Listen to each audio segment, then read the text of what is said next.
Hello student, मैं शिवानी सोलन आपका welcome करती हूँ आपके अपने यूट्यूब चैनल एसएससी बुलेट पर। आज हम इस क्लास के अंदर बच्चों इंपॉर्टेंट क्वेश्चंस करने वाले हैं।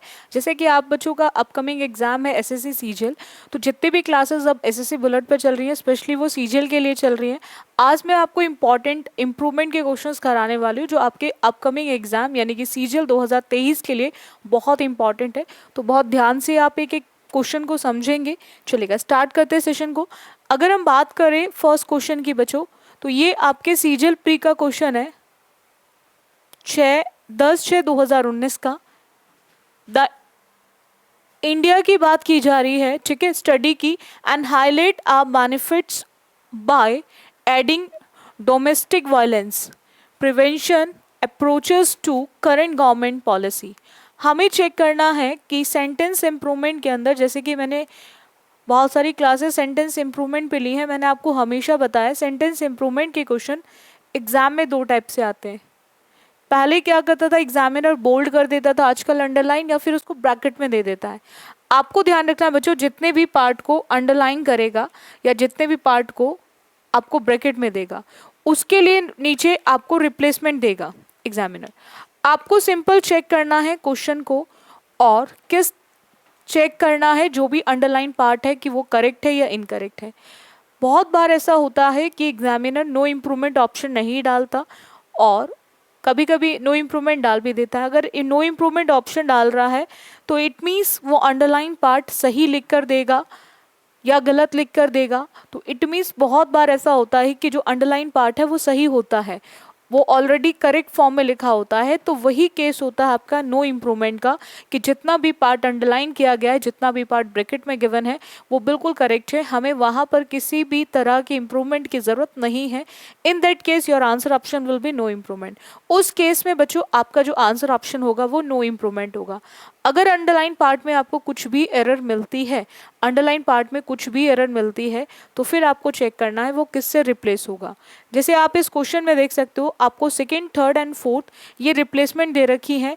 अगर आपको इसमें एरर मिलती है, हाईलाइट आप बेनिफिट्स बाय एडिंग से अगर आपको लगता है कि इसमें कोई भी एरर है, देन आपको चेक करना है कि सेकेंड, थर्ड या फोर्थ कौन सा करेक्ट रिप्लेसमेंट होगा। ठीक है, चलेगा स्टार्ट करते हैं। अगर हम बात करें यहाँ पर स्टडी की बच्चों, ग्रामर के अंदर एक रूल है सब्जेक्ट वर्ब एग्रीमेंट का, कि जो वर्ब होती है वो हमेशा सब्जेक्ट के अकॉर्डिंग डिसाइड होती है। एंड सब्जेक्ट और वर्ब के बीच में एक एग्रीमेंट है कि जब भी सब्जेक्ट आएगा वर्ब को लेकर आएगा। और एग्रीमेंट में दो पॉइंट्स हैं, subject singular verb singular, subject plural verb भी प्लूरल। हम यहाँ पर स्टडी की बात कर रहे हैं एंड स्टडी को देखकर हम क्लियर है कि हमें यानी कि सब्जेक्ट कैसा दे रखा है बच्चों, सिंगुलर। हमें बच्चों सब्जेक्ट कैसा दे रखा है, सिंगुलर। अब जब सब्जेक्ट सिंगुलर होगा तो डेफिनेटली वर्ब भी किस फॉर्म में यूज होगी बच्चों, वर्ब भी किस फॉर्म में यूज होगी, सिंगुलर फॉर्म में यूज होगी। अब पॉइंट आता है यहाँ पे हाईलाइट दे रखा है, हाईलाइट मतलब वर्ब की फर्स्ट फॉर्म। देखो बच्चों इंग्लिश ग्रामर के अंदर आप बच्चे एक चीज ध्यान रखेंगे, अगर हम बात करें वर्ब की फर्स्ट फॉर्म की, तो वर्ब की फर्स्ट फॉर्म अगर कभी भी आप बच्चों को विदाउट हेल्पिंग वर्ब मिलती है, विदाउट हेल्पिंग वर्ब मिलती है, तो उस केस में आप ध्यान रखेंगे यह हमेशा प्लूरल वर्ब होगी। और जब तक एग्जामिनर आपको टेंस चेंज करने के लिए कोई एडवर्ब ऑफ टाइम नहीं देता, तब तक आप उसको हमेशा प्रेजेंट ही कंसिडर करेंगे, प्रेजेंट इंडेफिनिट ही कंसिडर करेंगे। और वहाँ पर आपको अगर सिंगुलर बनाना है वर्ब को, तो आप उस V1 में लिखेंगे एस और ES, आप उस V1 में लिखेंगे एस और ES। और जब V1 में एस और ES लगाएंगे तो ये आपकी वर्ब को सिंगुलर बनाएगा, ये आपकी वर्ब को सिंगुलर बनाएगा। जब भी आप वर्ब की फर्स्ट फॉर्म में एस और ES को ऐड करते हैं, जब भी आप वर्ब की फर्स्ट फॉर्म में एस और ES को ऐड करते हैं तो ये वर्ब को सिंगुलर बनाता है। और जब भी वर्ब में से आप एस और ES हटा देते हैं तो आपका ये जो केस होता है वर्ब का, ये कैसा होगा, प्लूरल। हमने यहाँ पर बच्चों क्या देखा, पॉइंट क्या आता है, हमने यहाँ पे सब्जेक्ट सिंगुलर देखा, बट V1 जो है वो हमारी प्लूरल वर्ब है। And how to make it singular, हम किस तरह से सिंगुलर बनाएंगे, एस और ES लगाकर। हमें क्लियर है कि बच्चों यहाँ पर नो इम्प्रूवमेंट ऑप्शन नहीं हो सकता बिकॉज हाईलाइट में एरर है। हमें रिमेनिंग पार्ट को देखने की ज़रूरत भी नहीं है, तो यहाँ पर SORES देखो कितने ऑप्शन में, केवल और केवल एक ऑप्शन में है। तो हाईलाइट के बेसिस पे थर्ड ऑप्शन एंड हाईलाइट के बेसिस पे फोर्थ ऑप्शन।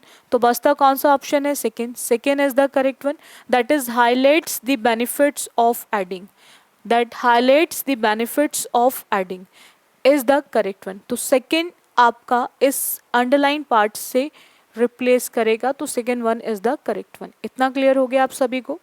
आई होप कोई डाउट ना हो आप सभी स्टूडेंट्स को।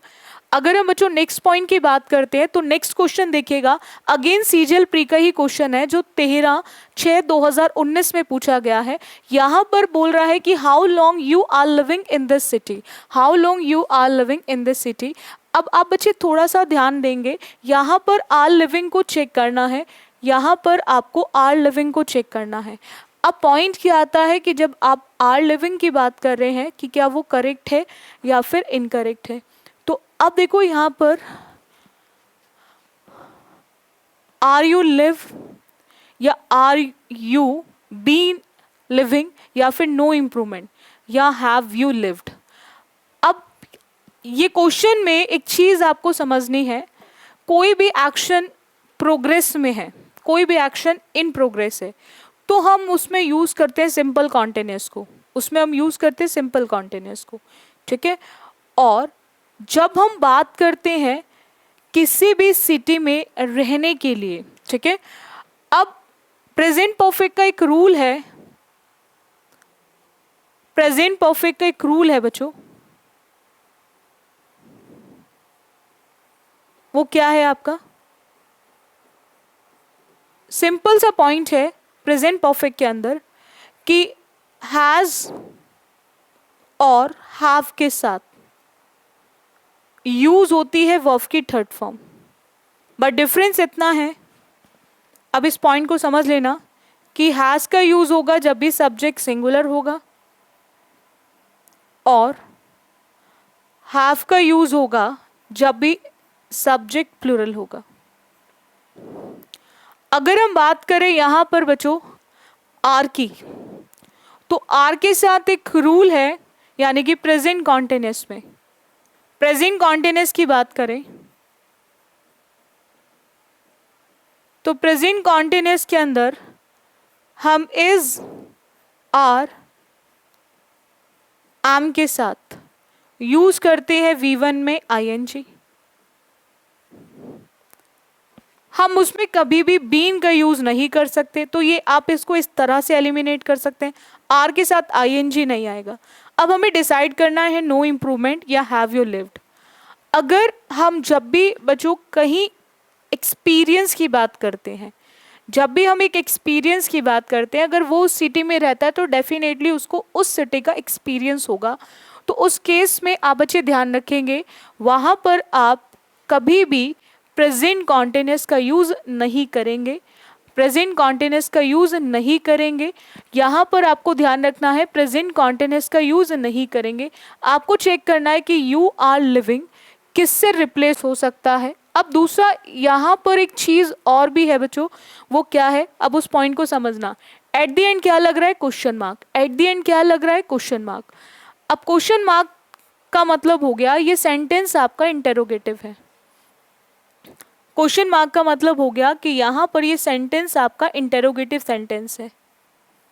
और अगर सेंटेंस इंटेरोगेटिव है, और इंटेरोगेटिव दो टाइप के होते हैं, एक वो टाइप 1 जो आपके हेल्पिंग वर्ब से स्टार्ट होते हैं, टाइप 1 वो जो आपके हेल्पिंग वर्ब से स्टार्ट होते हैं बच्चों, और टाइप 2 वो जो आपके WH फैमिली वर्ड से स्टार्ट होते हैं, WH फैमिली वर्ड से स्टार्ट होते हैं, WH फैमिली वर्ड से स्टार्ट होते हैं। टाइप 1 वो बच्चों जो हेल्पिंग वर्ब से स्टार्ट होते हैं, टाइप 2 वो जो आपके WH फैमिली वर्ड से स्टार्ट होते हैं। और ये दोनों ही अपने साथ एट द एंड लेकर आते हैं क्वेश्चन मार्क। अब इनके स्ट्रक्चर बेस्ड एरर भी आ जाती है, वहाँ से भी आप चीज़ों को निकाल सकते हो।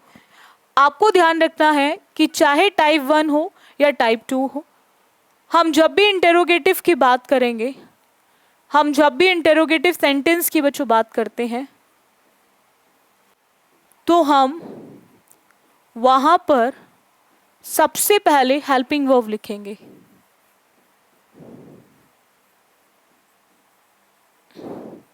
अगर इंटेरोगेटिव WH फैमिली वर्ड का है तो हेल्पिंग वर्ब से पहले आपका WH फैमिली वर्ड आ जाएगा, WH फैमिली वर्ड आ जाएगा।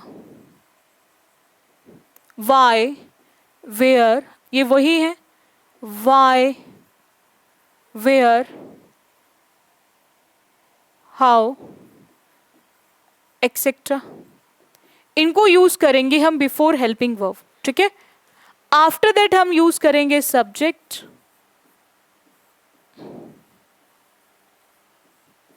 देन हम यूज करते हैं मेन वर्ब, देन बचता है आपका रिमेनिंग पार्ट ऑब्जेक्ट, और एट द एंड क्या लगेगा, question mark. At the end क्या लगेगा, क्वेश्चन मार्क। यानी कि यहां पर WH फैमिली वर्ड के बाद आप helping verb, subject, main verb और ऑब्जेक्ट को यूज करेंगे। ये एक स्ट्रक्चर होता है आपके इंटेरोगेटिव सेंटेंसेस का, चाहे वो आपका सिंपल टाइप 1 हो, हेल्पिंग वर्ब से स्टार्ट होने वाला, या फिर टाइप 2 हो जो आपके WH फैमिली वर्ड से स्टार्ट होता है। अब आप बच्चे ध्यान रखेंगे यहाँ पर, आप इसको उतार लेना सभी बच्चे, जिन बच्चों को बहुत डाउट होता है, ये थोड़ी सी बेसिक सी चीज़ें होती हैं बट इंग्लिश बहुत ज़्यादा वीक होती है, तो उस वजह से बच्चे इन छोटी छोटी चीज़ों में भी क्या कर देते, मिस्टेक कर देते, बहुत सारे मिस्टेक्स कर देते हैं, बहुत बार ध्यान नहीं देते हेल्पिंग वर्ब कहाँ यूज़ होगी, और एग्जामिनर बहुत अच्छे से जानता है कि बच्चा बहुत जल्दबाजी में रहता है, चीज़ों को समझता नहीं है, तो इस तरह के मिस्टेक्स ज़रूर देते हैं। तो जैसे कि आपको ये इस क्वेश्चन में भी सेम पैटर्न दे रखा है, सेम चीज़ दे रखी है। क्वेश्चन मार्क से आपको क्लियर है कि सेंटेंस आपका इंटेरोगेटिव है, बिकॉज हाउ यहाँ पर किसका काम कर रहा है, क्वेश्चन वर्ड का। अब यहाँ पर आपको ध्यान रखना है कि हम नो इम्प्रूवमेंट या हैव यू लिव्ड का यूज़ करेंगे, तो अब यहाँ पर हमें क्लियर है कि हाउ लॉन्ग मतलब आपका क्वेश्चन, यानी कि WH family word, and WH family word के बाद, WH फैमिली वर्ड के बाद हम सब्जेक्ट को यूज़ नहीं कर सकते, हमें हेल्पिंग यूज़ करनी पड़ेगी, और नो इम्प्रूवमेंट यहाँ से भी हटाकर हम आंसर ऑप्शन 4 लगा देंगे, ठीक है। और ये मैंने आपको स्ट्रक्चर लिखवा ही दिया कि प्रेजेंट परफेक्ट में क्या आता है एंड प्रेजेंट कॉन्टिन्यूअस में क्या आता है, तो आप इस तरह से इस क्वेश्चन को कर सकते हैं एलिमिनेट करके। इतना क्लियर है आप सभी को? डाउट है यहाँ तक किसी को?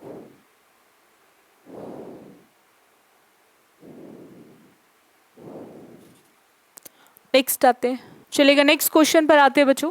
दो many European traders visit Puducherry in the 16th century onwards, what remains today is a relic of its French past।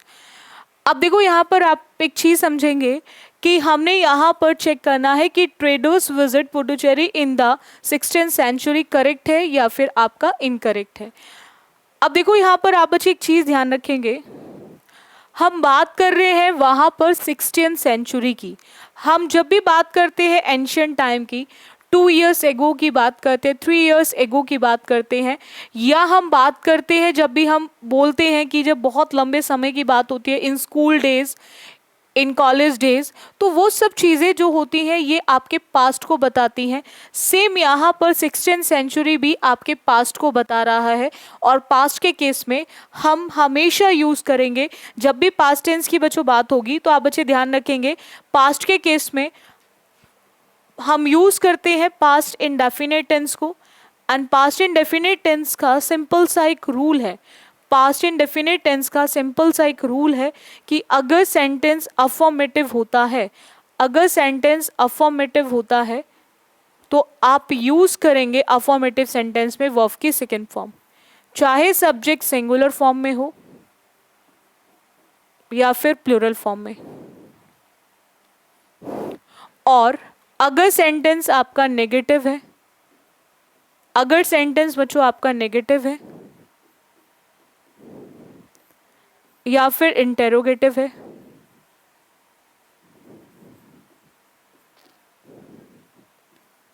तो उस केस में आप डिड का यूज करेंगे, और डिड के साथ यूज करेंगे वर्ब की फर्स्ट फॉर्म। सेम डिड का भी केस होता है बच्चों, वो सिंगुलर के साथ भी यूज होगा और वो प्लूरल के साथ भी यूज होगा। सिंगुलर के साथ भी और प्लूरल के साथ भी। अब आप बच्चे ध्यान देंगे यहाँ पे हमें वर्ब की सेकेंड फॉर्म कितने ऑप्शन में दे रखी है बच्चों? 2 ऑप्शन में। वर्ब की सेकेंड फॉर्म कितने ऑप्शन में दे रखी है? 2 ऑप्शन में, first and second. And remaining 2 option को हम एलिमिनेट कर सकते हैं। अब 16th सेंचुरी से पहले क्या दे रखा है? द। ठीक है, तो यहां पर आपको ध्यान रखना है आर्टिकल क्या मिल गया? अ। तो यहां से ये ऑप्शन खत्म, बचता कौन सा ऑप्शन है? Second. Second is the correct one. अब जितने भी क्वेश्चंस ऑब्जेक्टिव पेपर्स के करते हो आप बच्चे ध्यान रखेंगे, ऑब्जेक्टिव पेपर्स वाले क्वेश्चंस में आप एलिमिनेशन ही लगाया करो। सबसे बेस्ट होता है क्वेश्चंस को करने का तरीका, सबसे बेस्ट होता है क्वेश्चंस को करने का तरीका, और ये सब आपके अपकमिंग एग्जाम्स के लिए बहुत इंपॉर्टेंट क्वेश्चंस हैं। चलेगा, नेक्स्ट आते हैं। A reason why there are so much misconception on could be the shed invisibility of the disorder. हमें यहाँ पे सो के साथ मच दे रखा है। अब एक पॉइंट समझना आप सभी बच्चे, पॉइंट क्या है? एक होता है बच्चों आपका मच और एक होता है मैनी। आप बच्चे ध्यान रखेंगे मच का यूज होता है जहां क्वांटिटी की बात होती है,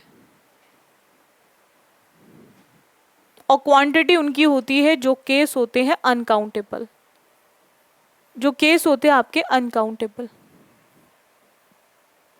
और मैनी का यूज हम वहां करते हैं जहां नंबर्स की बात होगी,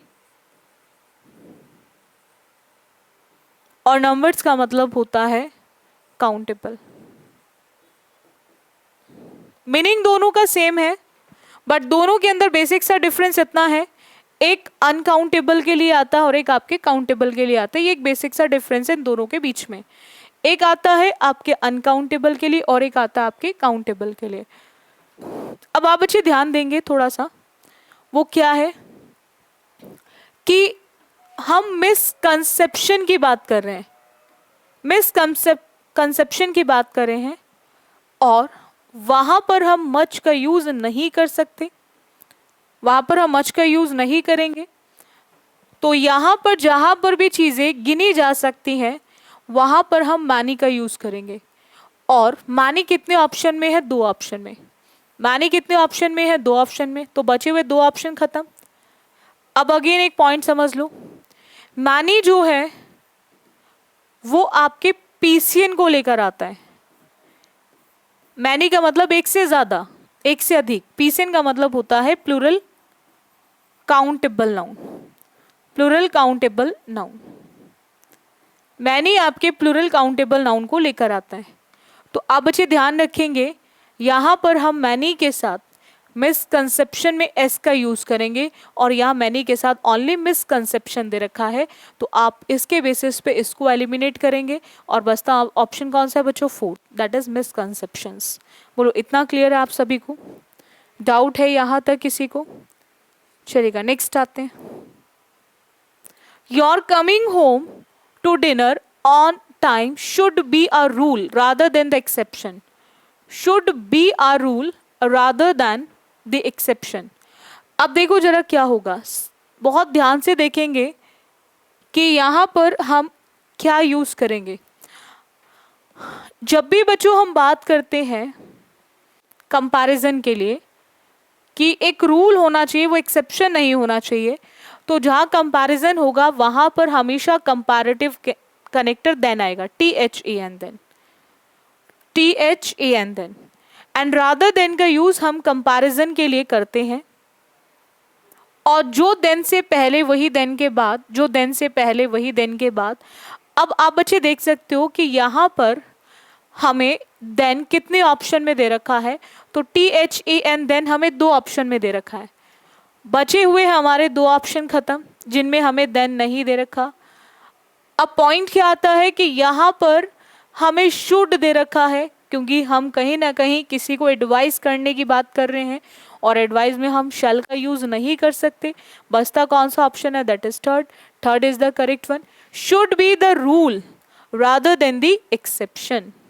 ठीक है, उतारेंगे इसको आप सभी बच्चे बहुत ध्यान से, हर एक पॉइंट को समझते चलना है। नेक्स्ट आते हैं, Ishwarchand Vidyasagar use the ancient text to suggestion that widows could remarry. अब यहां पर पॉइंट क्या आता है कि आपको चेक करना है कि ये use the ancient text to suggestion correct है या फिर इनकरेक्ट है। अब वहां पर वो रोज रोज तो करेगा नहीं यूज, और दूसरा आप यहां से कुड से भी देख सकते हैं। कैन का यूज होता है बच्चों आपके प्रेजेंट के लिए, और कैन की जो पास्ट फॉर्म होती है, कैन की जो पास्ट फॉर्म होती है वो कुड होती है। तो कुड को देखकर आपको क्लियर है कहीं ना कहीं हम पास्ट की बात कर रहे हैं, कहीं ना कहीं हम पास्ट की बात कर रहे हैं। एंड पास्ट में हम यूज की सेकेंड फॉर्म यूज करेंगे, और यूज की सेकेंड फॉर्म और थर्ड फॉर्म होती है यूज्ड। सेकेंड फॉर्म भी और थर्ड फॉर्म भी यूज्ड होती है। यूज की second and third form used होती है। अब यूज्ड कितने ऑप्शन में है, 2 ऑप्शन में, तो रिमेनिंग 2 ऑप्शंस खत्म, 2 ऑप्शन खत्म। अब आपको ध्यान रखना है कि जहां पर भी हम बात करते हैं TO2 की, जहां पर भी हम बात करते हैं TO2 की, तो टू के साथ हम हमेशा लगाते हैं वर्ब की फर्स्ट फॉर्म। टू के साथ हम हमेशा यूज करेंगे वर्ब की फर्स्ट फॉर्म। जहां पे भी TO2 आएगा तो वो अपने साथ लेकर आएगा वर्ब की फर्स्ट फॉर्म। तो यहाँ पर टू को देखकर आप वर्ब की फर्स्ट फॉर्म लगाएंगे, टू को देखकर वर्ब की फर्स्ट फॉर्म लगाएंगे, और इसी के बेसिस पे हमारा आंसर ऑप्शन क्या आ जाएगा, second. We can easily eliminate first option. हम आसानी से फर्स्ट ऑप्शन को एलिमिनेट कर सकते हैं। पॉइंट क्लियर हो गया आप सभी को। नेक्स्ट आते हैं, I have not saw him since I last leave the town. Since I last leave the town. Since का यूज हम एज अ कनेक्टर भी करते हैं। ठीक है, सिंस का यूज एक तो प्रीपोजिशन की फॉर्म में जब प्रेजेंट परफेक्ट कॉन्टिन्यूअस की बात करते हैं, जहाँ पे टाइम को बताने के लिए करता है, पॉइंट ऑफ टाइम को बताने के लिए, जहाँ एक्शन का स्टार्टिंग पॉइंट दे दिया जाता है, तो वहाँ हम लगाते हैं since. Since as a connector भी यूज होता है। जब ये कनेक्टर की फॉर्म में यूज होता है, किस तरह से यूज करते हैं आपको ध्यान रखना है। जब भी सिंस का काम एज अ कनेक्टर होता है, यानी कि जहाँ पर भी since as a connector use होगा, तो उस केस में आपको एक चीज ध्यान रखनी है कि ये 2 कंप्लीटेड एक्शंस को कनेक्ट करने का काम करेगा। 2 कंप्लीटेड एक्शंस को 2 कंप्लीटेड एक्शंस को कनेक्ट करने का काम करता है। जो भी आपका फर्स्ट कंप्लीटेड एक्शन होगा, जो भी आपका फर्स्ट कंप्लीटेड एक्शन होगा, क्योंकि एक साथ तो होंगे नहीं, एक के बाद एक होगा, तो आपको ध्यान रखना है जो भी फर्स्ट कंप्लीटेड एक्शन होगा या जो भी सेकेंड कंप्लीटेड एक्शन होगा, उसको हम किस तरह से यूज करेंगे, किस टेंस में यूज करेंगे, उस पॉइंट को आपको समझना है बहुत ध्यान से। तो जो भी आप बच्चों का फर्स्ट कंप्लीटेड एक्शन होगा, आपको ध्यान रखना है वो यूज होगा पास्ट इंडेफिनिट में, वो यूज होगा आपके पास्ट इंडेफिनिट। और जो भी आपका सेकेंड कंप्लीटेड होगा वो यूज होगा आपके प्रेजेंट परफेक्ट में, वो यूज होगा आपके प्रेजेंट परफेक्ट टेंस में। ये ध्यान रखेंगे आप, प्रेजेंट परफेक्ट टेंस में यूज होगा। यानी कि सिंस एज अ कनेक्टर 2 ऐसे एक्शंस को जोड़ने का काम करता है जिसमें दोनों ही कंप्लीटेड होते हैं। तो जो पहला कंप्लीटेड है वो जाएगा आपके पास्ट इंडेफिनिट में, और जो दूसरा कंप्लीटेड है वो जाएगा आपके प्रेजेंट परफेक्ट में। इसका मतलब हिंदी में होता है ऐसे, मतलब जब से, जब ये एज अ कनेक्टर काम करता है तो उसका हिंदी मीनिंग होता है जब से। यहाँ पर भी वही केस है कि जब से उसने टाउन को छोड़ा है, ठीक है, I have not saw him, मैंने उसको नहीं देखा है। जब से मैंने टाउन को छोड़ा है, मैंने उसको नहीं देखा है। तो यहाँ पर पहले वो टाउन को छोड़ा होगा या पहले उसने उसको देखा होगा, तो आपको बस यहीं से समझ लेना है कि पहले टाउन छोड़ेगा या पहले उसने देखने का काम किया होगा। तो बस यहीं से आपका आंसर ऑप्शन डिसाइड हो जाएगा। क्या होगा बच्चों डिसाइड, कि जो पहला एक्शन है वो past indefinite, and past indefinite का सिंपल सा रूल है इन अफर्मेटिव सेंटेंस। इन अफर्मेटिव सेंटेंस हम यूज करते हैं बच्चों, अफर्मेटिव सेंटेंस में वर्ब की सेकंड फॉर्म, पास्ट इंडेफिनिट के अफर्मेटिव में अभी हमने आज सीखा सेकंड फॉर्म आती है, लीव वर्ब की फर्स्ट फॉर्म है बच्चों, और लीव की second and third form left होती है, लीव की second and third form left होती है। तो यहाँ पर आपको ध्यान रखना है कि हमें क्लियर है लीव नहीं आएगा, लास्ट को देखकर भी पहचान सकते थे लेफ्ट आएगा। अब लेफ्ट हमें कितने ऑप्शन में दे रखा है, लेफ्ट हमें 3 ऑप्शन में दे रखा है, ठीक है। तो ये ऑप्शन खत्म। अब हमें क्लियर है कि हम सिंस का यूज करेंगे, फॉर का यूज नहीं करेंगे। दूसरा किस में जाएगा, प्रेजेंट परफेक्ट में, एंड प्रेजेंट परफेक्ट के अंदर जाएगा तो इसीलिए हैव लिख रखा है, हैव लिख रखा है ना। और ग्रामर में प्रेजेंट परफेक्ट की जब भी बात करेंगे तो ग्रामर का एक रूल है प्रेजेंट परफेक्ट को लेकर, वो क्या है कि बच्चों हैज और हैव, हैज और हैव अपने साथ लेकर आते हैं वर्ब की थर्ड फॉर्म, हैज और हैव अपने साथ लेकर आते हैं वर्ब की थर्ड फॉर्म, और सी वर्ब की फर्स्ट फॉर्म होती है बच्चों, एंड सी की सेकेंड फॉर्म होती है सॉ, एंड थर्ड फॉर्म होती है सीन, थर्ड फॉर्म होती है सीन। तो यहाँ पर आप सी को देखकर ये भी खत्म करेंगे तो बचता कौन सा ऑप्शन है, first, seen him since I last left. Point clear हो गया। तो ये सिंस और एवर सिंस का भी सेम ही केस आता है बच्चों, सिंस का भी और एवर सिंस का भी सेम केस आता है। नेक्स्ट आते हैं, she was so tired to work any longer. CGL का ही क्वेश्चन है, सो टायर्ड टू वर्क को चेक करना है, सो टायर्ड टू वर्क। बहुत सिंपल सा रूल है, जब भी आपको टू प्लस एडजेक्टिव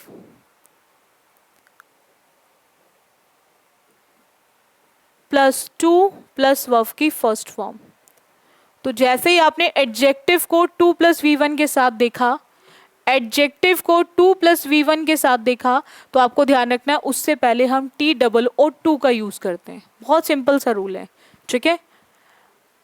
वो इतना थकी हुई थी, ठीक है, कि वो काम नहीं कर सकती, और है ना।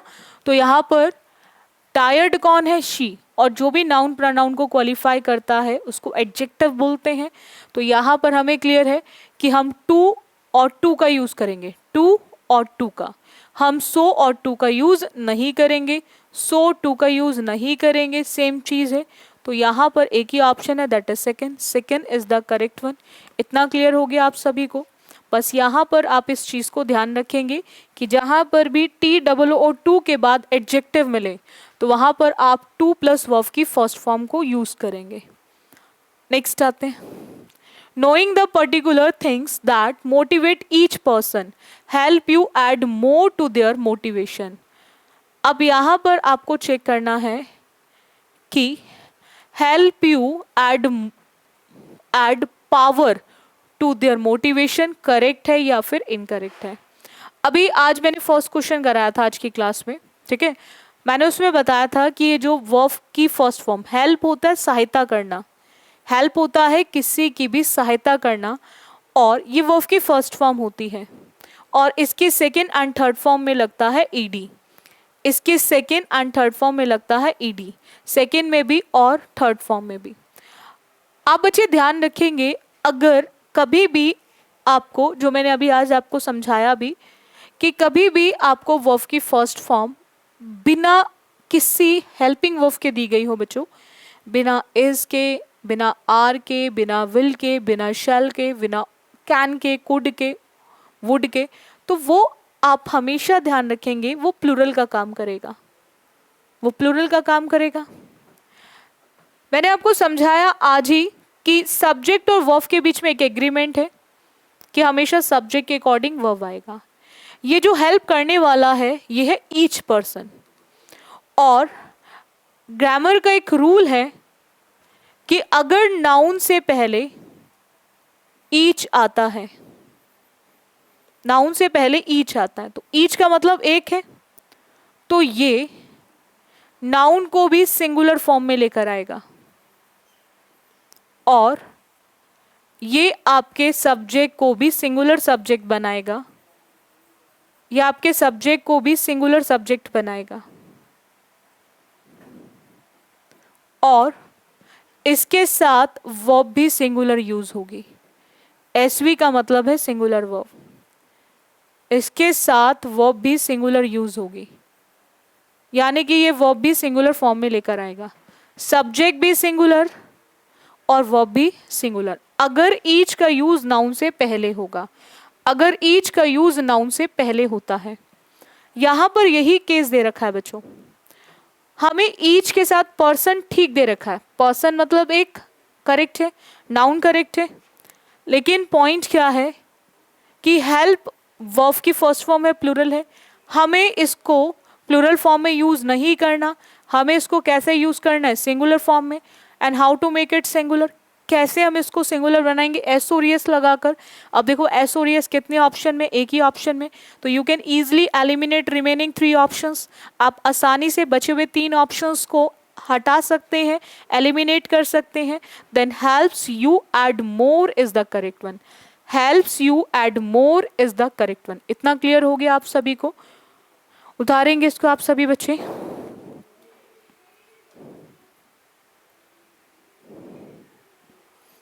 नेक्स्ट आते हैं, the female ostrich guards the nest at night and the male guard it in the day. अब फीमेल ऑस्ट्रिच के क्या है, गार्ड्स, तो डेफिनेटली मेल के भी क्या होंगे, गार्ड्स ही होंगे ना।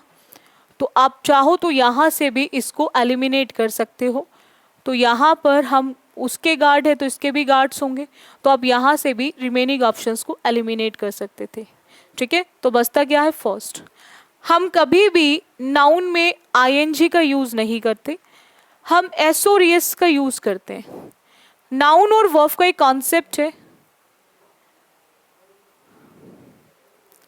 ये दोनों अपने साथ एस और एस को लेकर आते हैं, नाउन भी और वर्ब भी।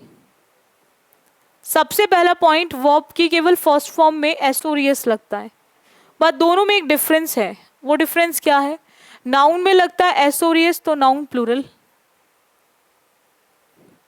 और वर्ब में लगेगा तो वर्ब सिंगुलर। ये इन दोनों के बीच में एक डिफरेंस है कि जब भी नाउन में एस और एस लगेगा नाउन प्लूरल, और वर्ब में लगेगा तो वर्ब सिंगुलर। तो यहाँ पर हम गार्ड की जगह क्या बोलेंगे, गार्ड्स बोलेंगे, हम गार्ड की जगह क्या बोलेंगे, गार्ड्स, और उसी के बेसिस पे हमारा आंसर ऑप्शन फर्स्ट हो जाएगा, guards at during the day, guards at during the day. इतना क्लियर है आप सभी को? डाउट है यहाँ तक किसी को? नेक्स्ट आते हैं, scarcely had he gone out then a client came to meet him. Hardly और स्कार्सली का एक रूल है कि जब भी हार्डली और स्कार्सली आता है तो इन दोनों के साथ हम यूज करते हैं कंजंक्शन देन, THAN देन, या फिर हम यूज करेंगे WHEN वेन। तो आपको ध्यान रखना है, जहां भी हार्डली और स्कार्सली होता है वहां वेन आता है, वहां देन का यूज नहीं होता। ये जो THAN देन है ये वहां यूज होगा जब हम नो सूनर की बात करेंगे, बिकॉज नो सूनर लेकर आता है कंपैरेटिव कनेक्टर THAN देन को, नो सूनर लेकर आता है कंपैरेटिव कनेक्टर THAN देन को। तो जहां भी नो सूनर होगा वो THAN देन को लेकर आएगा। तो यहां पर आप स्कार्सली के बेसिस पे, स्कार्सली के बेसिस पे आप डिसाइड कर सकते हैं कि व्हेन आएगा। व्हेन दो ऑप्शन में है, रिमेनिंग दो ऑप्शन खत्म। गो वर्ब की फर्स्ट फॉर्म होती है, वेंट वर्ब की सेकेंड फॉर्म होती है, गॉन वर्ब की थर्ड फॉर्म होती है, वर्ब की फर्स्ट फॉर्म, वर्ब की सेकेंड फॉर्म एंड वर्ब की थर्ड फॉर्म।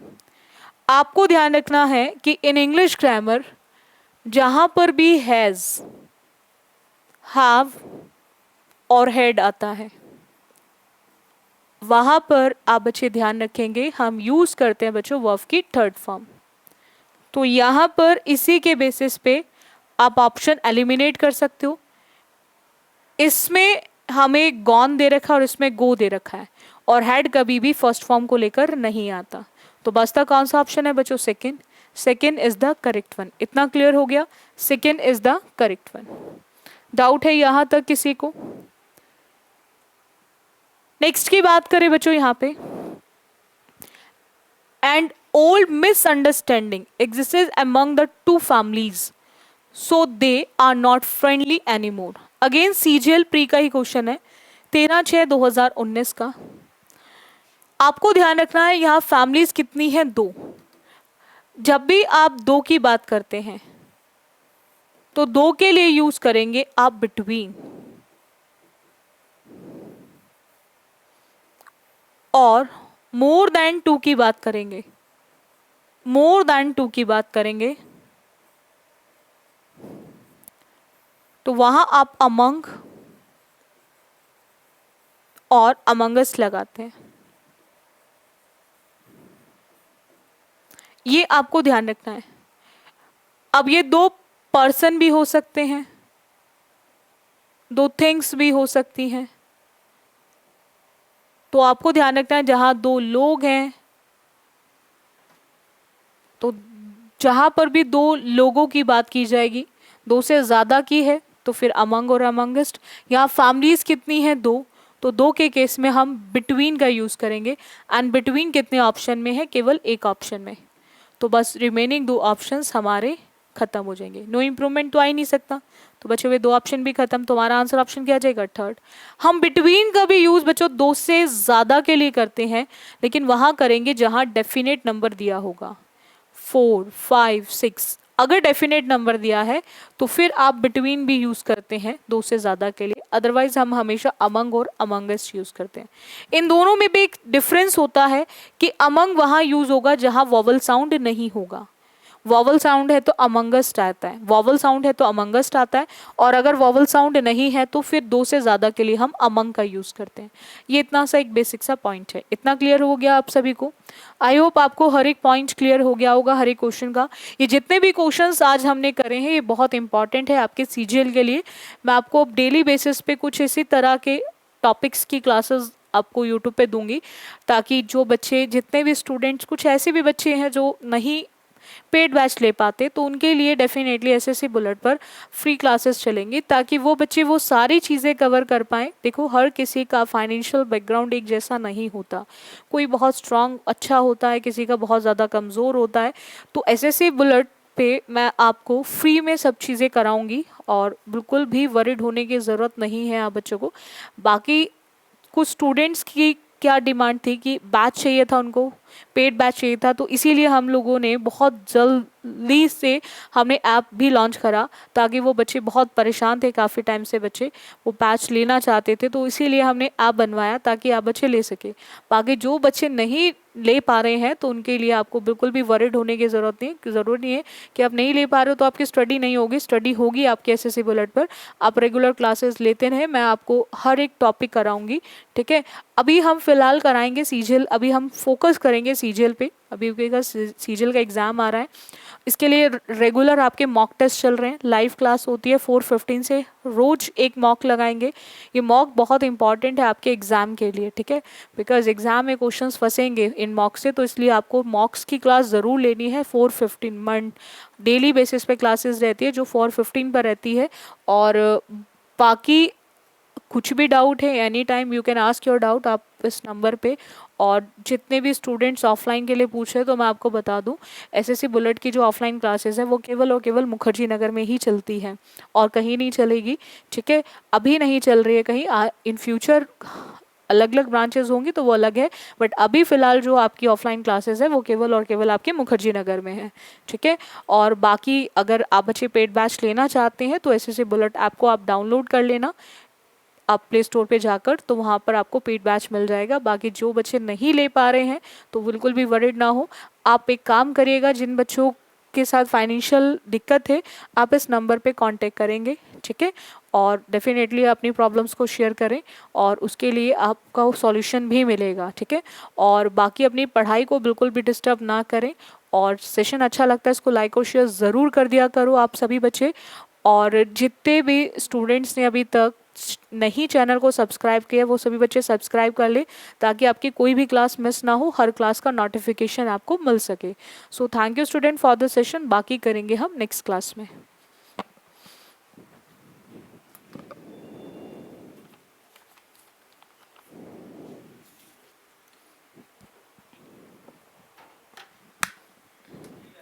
आगे सर।